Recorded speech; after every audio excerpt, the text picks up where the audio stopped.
Now let's take a look at how we adjust fit. We put the saddle a little bit further back than you may be used to.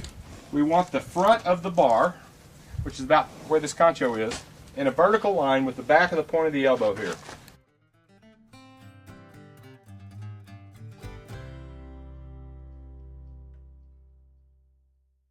So we're just nestling against the back of the bulge that attaches to the scapula, but we don't inhibit the movement of the scapula. Now, I might also point out that we've got about a finger gullet clearance here. When we add our saddle pad, this is going to increase. So if it looks like your gullet's kind of close, don't forget we're going to check that after you add your saddle pad. And because the padding is built into the saddle, and this is what we fit to the horse, it's important to use a very thin pad. I like to use just a thin single fold blanket. Don't use two pads, nothing very thick. We also make a Western pad that I recommend because it's thin. It provides the breathability so that the back can breathe and it won't get hot. But the padding is built into the saddle.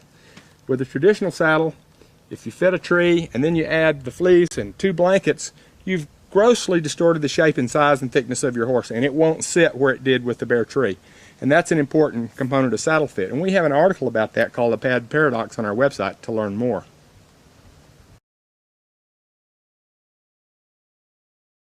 So one of the first things we're going to do is we're going to look at the width. We put the saddle on the back. We want the front of the bar, not the front of the leather, but back here, and that's about where the edge of this concho is, about a ½ inch behind the front of the leather. But the front of the bar to be in a vertical line with the back part of the point of the elbow here. And that'll allow it to just nestle at the back of the shoulder without inhibiting shoulder movement. Now, once we get the saddle in place, put a little weight on it, and I want a little bit of gap at the front. We'll give you a close-up here in a second so you can kind of see the kind of gap we want to adjust for. This does two things. It allows for the pad that we're going to add. Even though it's a thin pad, we need to not fit snug, because otherwise when we add the pad, it'll want to lift the saddle too much up off the horse and might introduce some bridging. Next, we like to adjust the width by pulling the pads down or going to thinner pads if you need more width, or pulling the pads up or going to thicker pads if you need a little less width, if you have too much width, so that we've got just a slight gap at the front, something between 1/8 and 1/4 inch.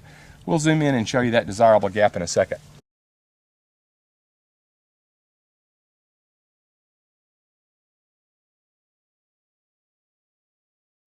So we're going to check the angle by raising the skirt and pushing the neoprene pad to the horse and looking for a gap here between the bottom edge of the bar and the pad.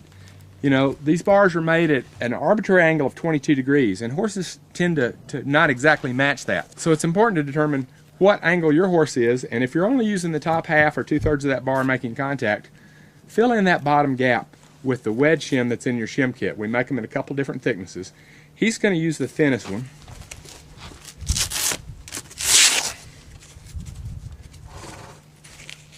Now don't ever put them here in the middle of the bar. That could make a pressure ridge. Only on this bottom edge of the bar. So we'll put that right there.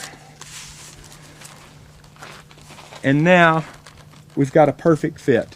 We'll raise it up to see that the fitting cushion is now parallel to his back. And that little gap that we were seeing along the bottom edge is now filled in.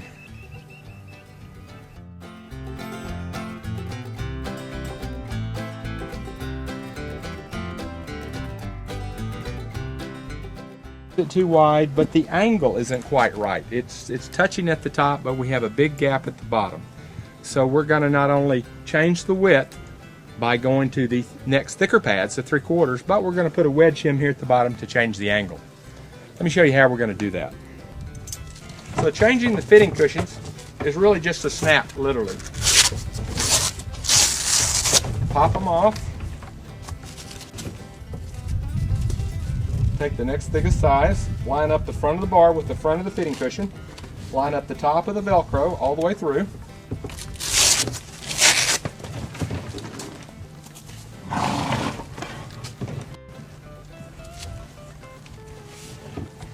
Now we're going to want to install a wedge cushion along the bottom, so we'll take our thin wedge shim, cut it in two right in the middle, and I know that she's pretty straight, so we're going to want it on both sides. And again, it goes just on the bottom half of the bar.